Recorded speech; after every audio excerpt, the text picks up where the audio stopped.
pagbaba at nagulat kami sa mga nakita namin. Grabe to, daming TV. Grabe kung sa atin to, nakakaw na to lahat. Mga lumang telebisyon at appliances na nakatambak. Bumaba pa kami para i-check ang basement pero pagdating namin doon, ito ang tumambad sa amin.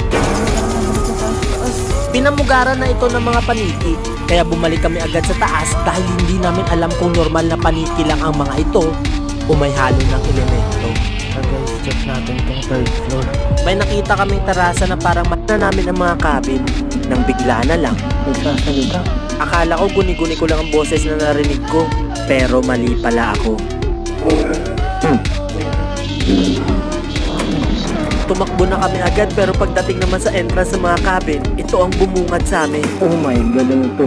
Isang creepy at nakakatakot na hallway.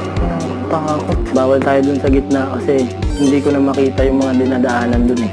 Kung mapapansin nyo, sobrang